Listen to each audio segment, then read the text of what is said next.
Good morning, sir. This is my memorization about sa CDI-3, yung 100 definition of terms.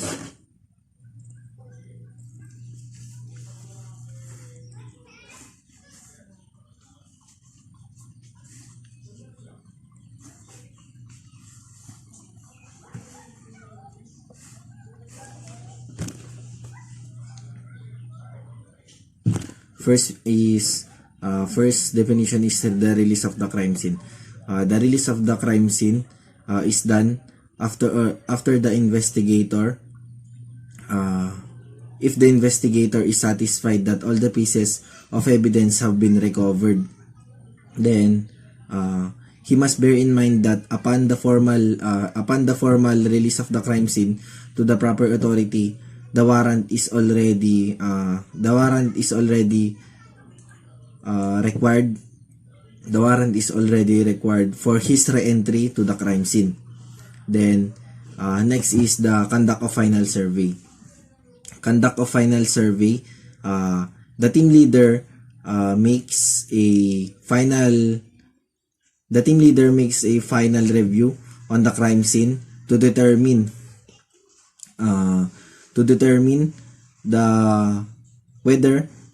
whether the processing has been completed. Then next is procedures needed in the care of physical evidence. First is in order to introduce the physical evidence to the court, there are three important things that is required to do. First is the article must be properly identified. Then next is the chain of custody must be proved. Then next is the evidence must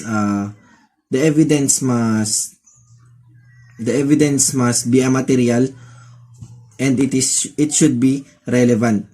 Then next is the chain of custody. So the chain of custody, it is the number of person who handled and possessed. It is the number of person who handled and possessed the pieces of evidence from the moment that the evidence is collected. From the moment that the evidence is collected, mark and tag up to the final disposition of the evidence, and up to the final disposition of the case. Then as a rule, all seized evidence must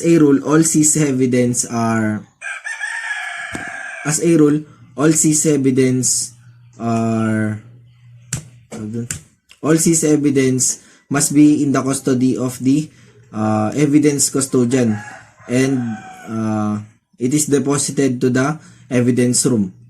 Then next to that is tagging of evidence. Tagging of evidence, it is done through movable object wherein marking on its surface is possible. Tag must be contain marking and the information of the collected evidence or collected specimen. Then next is preservation of evidence. So preservation of evidence is in preservation of evidence, it is the investigator responsibility. The investigator has the responsibility to ensure that every precaution is exercised well to preserve the physical evidence in the state in which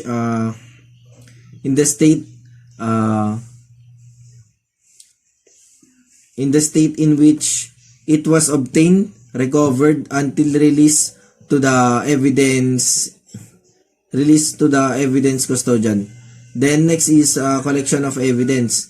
This is the accomplished after search is accomplished. Rough sketch finish, photographs are taken, fragile evidence should be fragile evidence should be collected as they are found, and all firearms found to have tampered serial numbers or SNS. Then next is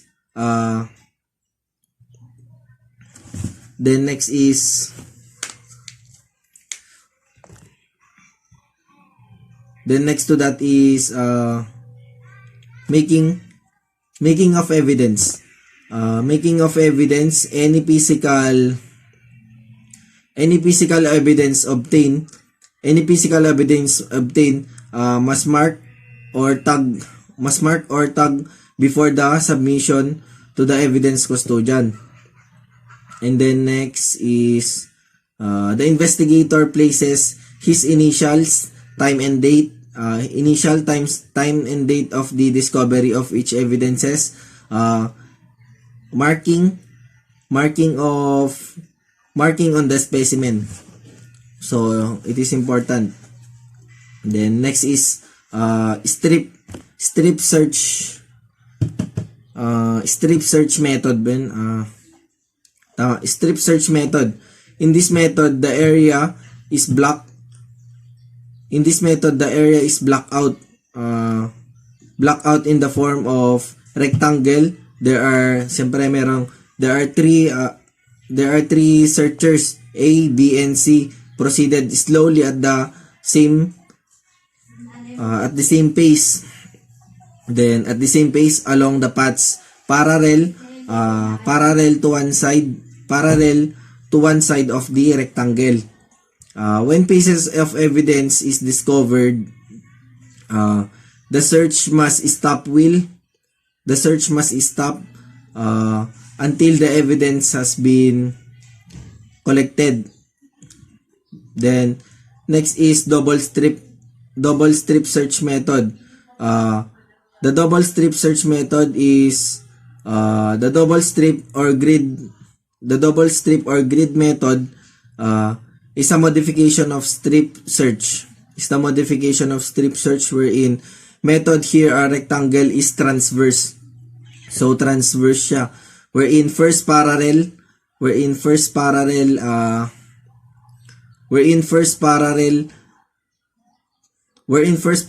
to the base that parallel to a side. Then it is useful for a large crime scene. Then next is spiral search method. So spiral search method, in this method there are three searchers. Follow each. There are three searchers wherein they follow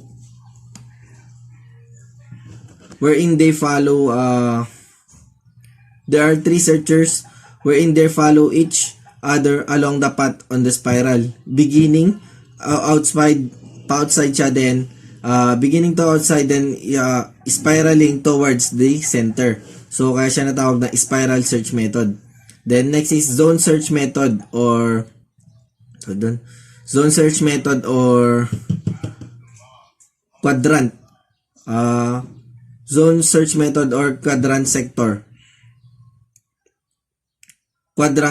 or sector. In this method, one searcher is assigned. One searcher is assigned, wherein to each subdivision of the quadrant, into each quadrant is cut to another set of quadrants. So hati-hati siya. Then next is wheel search method. Wheel search method piradial. Wheel search method or piradial spoke. In this method of search, the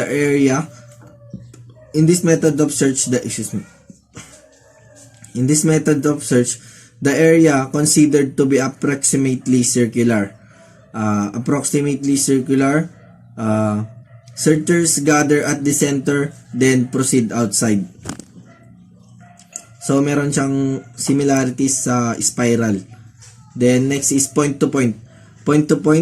Searchers Point to point, searcher will stand straight in the line and move forward together. Then next naman na is triangulation. Triangulation method. This method of search is object is located by a drawing to a straight line forms a two fixed points creating a triangle. Creating a triangle to the object is in angle form by the line.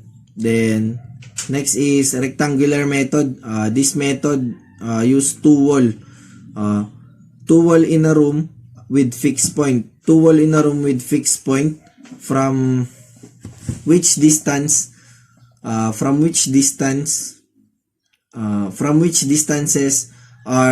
measured at the right angle to the object. Then next is baseline. Next is coordination, coordinate method or baseline. A sketching method that makes measurements along from the single reference line called baseline, which can establish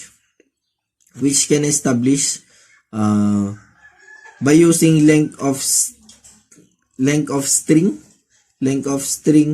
chalk, line. Then next is compass point method.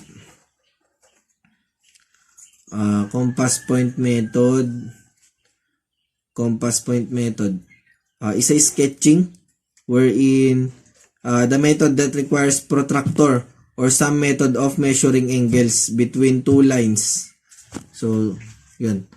Then next is cross projection method. Cross projection method is sketching wherein method in which the ceiling appears to open like a lid. The ceiling opens up like a lid. Hinge box with the four walls opening outward. Measurements then naka-indicate siya from the point floor to the wall. Then next is azimuth. Then next is azimuth or polar coordinates. In this method, this requires two people. So these two people hold each the end of the tape measure. Then this best suited on a large pen areas wherein it might not be an reference point by using the handheld GPS. Handheld GPS wherein GPS means global positioning system. Then next is sketch of locality. Sketch of locality /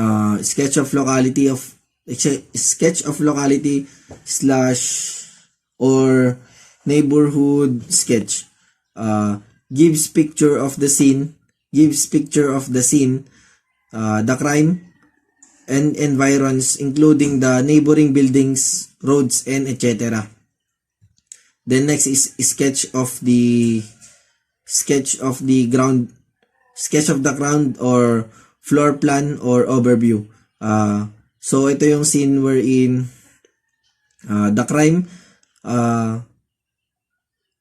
is the scene of the crime wherein it views the nearest physical surrounding. Then next is sketch in details. For intermediate scene only.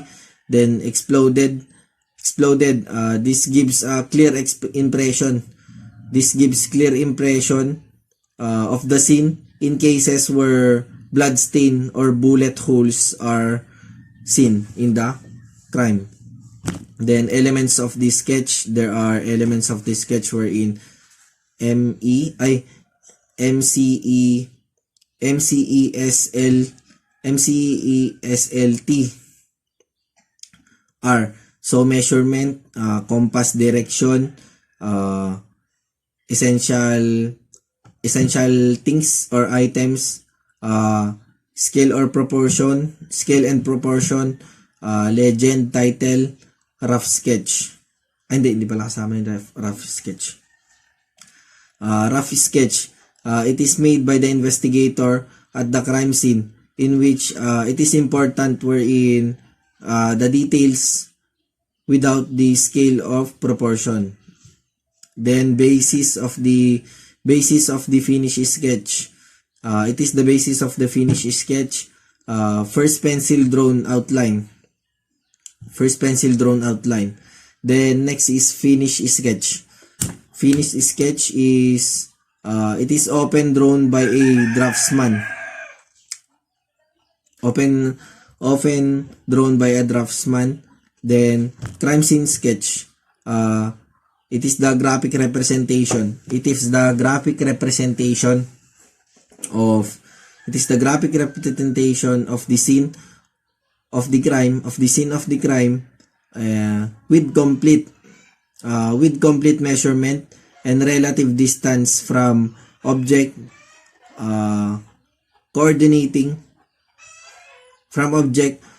condition obtaining therein. Then next is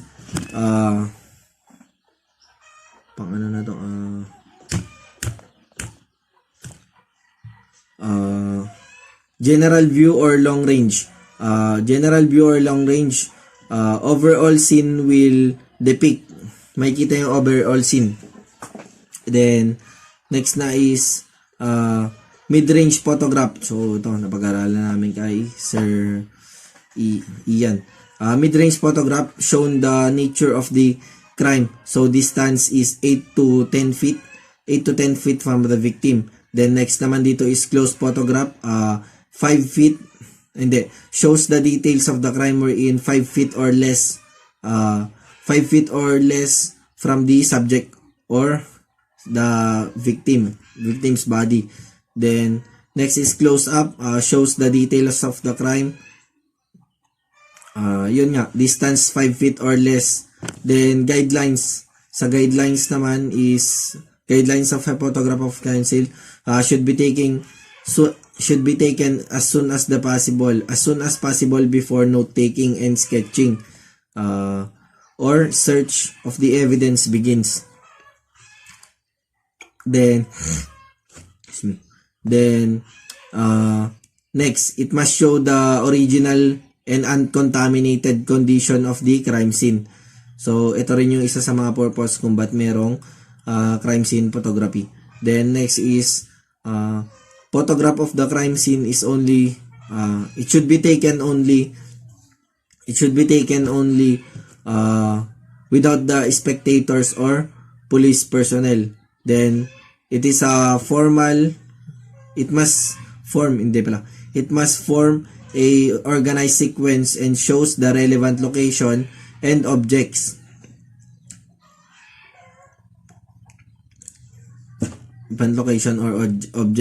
Then it must be taken from general to specific. So magdagdag na lang din ako is you should take pictures as many as you can. Isa rin yun sa golden rule ng crime scene photography. Then next is crime scene photography. It is conducted an accurate object visual, permanent records of the crime scene before items are moved. So before items are moved in the crime scene or possible evidence must be removed. For example, physical evidences, ganun. Then next is then next to that is the four priorities of the FRs upon arrival at the scene.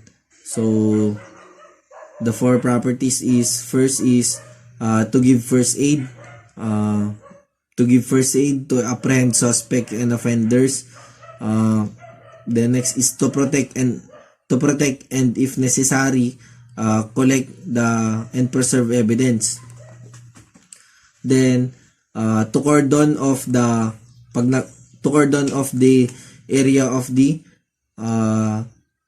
place, or to cordon the place that is needed to be investigated. Then next is corpus delicti, also known as the body of the crime, wherein corpus delicti or body of the crime. Then associative evidence, ito na yung pang 50. Associative evidence, there are places of evidence that will link to the suspect of the crime scene. So there are places that will link to the suspect to the crime scene, wherein the suspect may leave someone. The suspect may possibly leave a clue at the crime scene, such as weapon. Then next to that is death from asphyxia, wherein it is a condition wherein the supply of oxygen to the blood and tissues are both has been reduced in its normal working level. Then next is death from a coma. Death from a coma is a state of unconsciousness and insensibility of the pupil and conjunctives.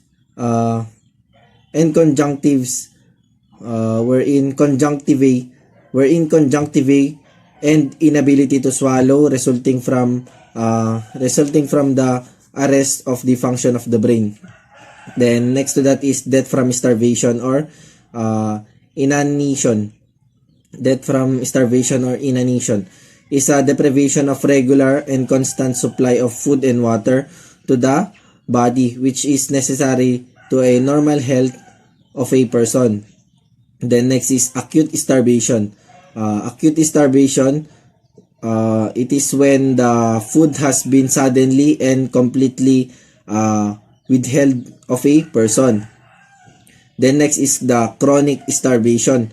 Chronic starvation naman is when there is a gradual deficient of supply of food. Then next to that is wound brought about by the blunt instrument, wherein contusion, hematoma, and laceration. Ito yung mga kinds ng sugat or kinds ng trauma, wherein wound brought about a sharp instrument is tinatawag na incision, puncture, or stab. Nakuha to sa mga knife, ganon. Wound brought by a tearing force or laceration, called laceration. Wound brought about of atmospheric pressure or barotrauma. Then next naman is frostbite, burns, and scald is wound brought by a heat or cold. Sa naman to, temperature. Then next is the gunshot naman and shrapnel is wound brought by a chemical explosion. Yon. Then next is superficial. Superficial naman is superficial. The wound involves only layer of the skin. The wound involves only layer of the skin. Then next is deep. Wherein deep is when the wound includes inner structure beyond the layers of the skin. Then next is penetrating, wherein one of which wound agent enters the body but did not come out by mere of piercing lang. Then next is perforating.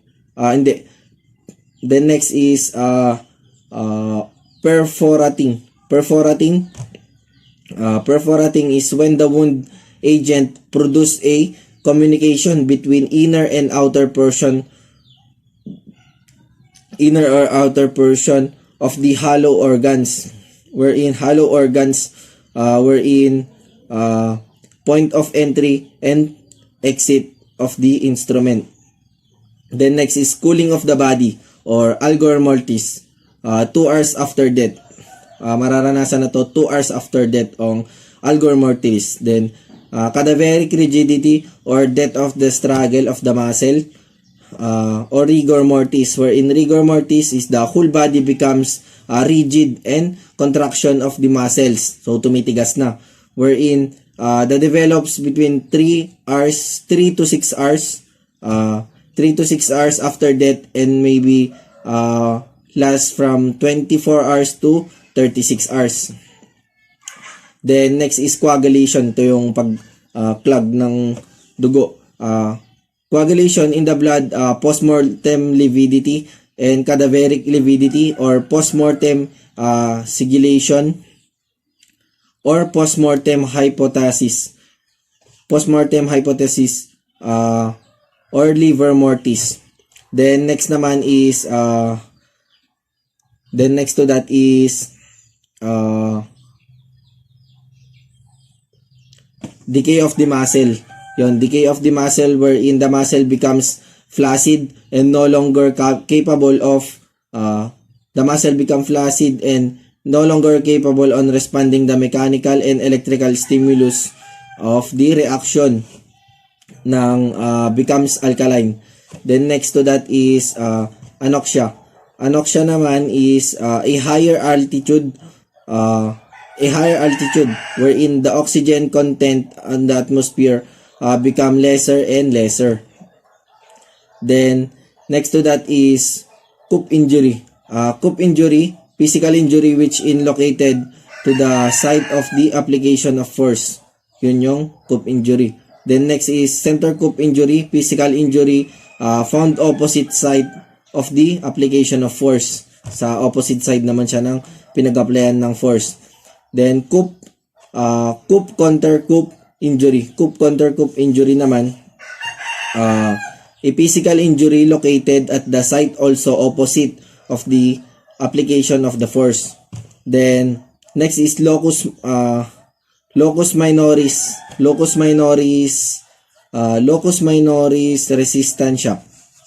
resistentia, wherein physical injury located not at the site of the opposite of the application of force, but in some areas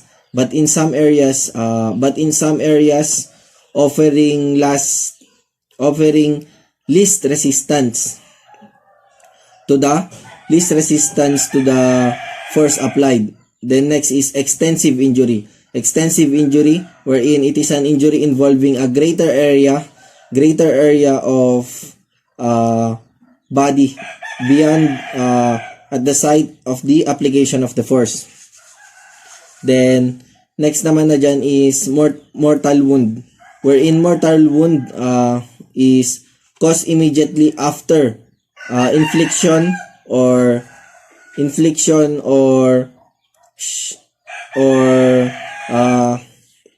capable of causing death.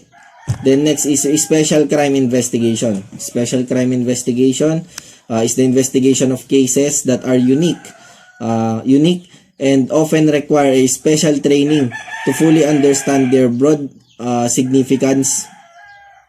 Homicide, robbery, rape, sexual offenses, kidnapping, carnapping, bomb threat, explosion, illegal recruitment. Then next, illegal recruitment, terrorism, yan. Then next to that is carnapping, wherein it is the taking with intent. Taking with intent means of violence against intimidation of person by using force upon things. Yun yung carnapping. Then next is kidnap for ransom, a criminal act naman. It is a criminal act more particularly described. It is a criminal act wherein more particularly described as unlawful taking and carrying away of person by force, fraud against will of the person. Then next is ransom. Is the money ransom? It is the price or the money. It is the price or the money or consideration paid to the demanded for the redemption of the captured person. Captured person, a payment or release to the captivity. So, kunwari, for example, Mr. A is hinold up niya Mr. A is kinuha niya or ng in illegal way yung si Mr. B, then tinawagan niya yung parents ng Mr. B na magbibigay ng gantong amount ng pera. Yun na yung tinatawag na ransom. Then organized crime. Organized crime is the ones that conjure upon a single large scale or secret criminal organization. Then next to that is organized crime. Pertains any group of suspect that has highly organized or disciplined in engaged to the commission of the criminal activities. Then next is computer hacking naman. Is the most favorable use term of computer hacker.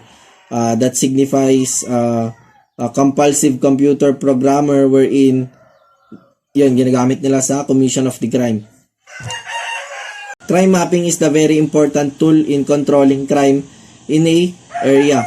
So yung crime mapping is ito kino-consider to kailangan ng cartographers dito wherein yung cartographers sila ng kunwari yung map ng kawayan wherein sa isang police organization kunwari sa PNP aanohin nila doon yung mga lugar na highly committed yung mga crime. Kunwari sa lugar na to madalas yung robbery, lalagyan nila ng pushpin yon as a marking, then para mas mapabilis yung pag-map nila sa mga kung ano-anong crime na nagaganap sa isang area. Then next naman is legal medicine, is a branch of medicine which deals with application of medical knowledge for the purpose of law. So for the purpose of law and in administration of justice. Then next naman is forensic medicine, concerned with the application of medical science and legal problems. Then next naman is dito naman sa forensic medicine, meron ditong physician wherein who is specialized or involved primary in medical legal duties known as the medical jurist, wherein medical examiner, medical legal officer, medical legal expert. Then next is Imhotep, earliest recorded medical record. Hippocrates discussed the lethality of the wounds. Then next is Anticius, wherein Anticius is the first police surgeon or forensic pathologist. Then next is Paulus Zacchias, a papal surgeon, a papal physician wherein regarded as the father of the forensic medicine. Then next is Orfila. Orfila is the introduced the chemical methods in toxicology. Then next to that is law of multiplicity of evidence in identification, wherein the greater the number of the points of similarities and the similarities of two persons compared, the greater is the probability for the conclusion to be correct. Then next is death. Death is the termination of life, wherein it is the complete cessation of all the vital function without possibility of resuscitation. It is irreversible loss of properties of a living matter. So pag na-loss na yung life, hindi na pwedeng ibalik, wherein pag nagkaroon na ng death, hindi na pwede magkaroon ng hindi na pwede mabuhay. Then next is somatic death or clinical death. Somatic death or clinical death is state of body wherein in which there is a complete persistent and continuous cessation of vital function. Then next to that is molecular or cellular death. It is the evidence of present accessibility of the muscle and ciliary movements. Then next naman doon is autopsy is the comprehensive study of the dead body performed by a trained physician or performed by a trained physician. Siya yung nagdadissect ng tao. Then next is postmortem examination. Refers to the external examination of the dead body wherein without incision being made. The next is cause of death is the injury or disease that lead with the combination of the body injury disease responsible for initiating the trend of physical disturbance or yung pagkakaroon ng death. Then next naman is death of syncope. Death of syncope is due to sudden fatal cessation wherein cessation of the action of the heart and also the circulation included. That's all, sir. Thank you po.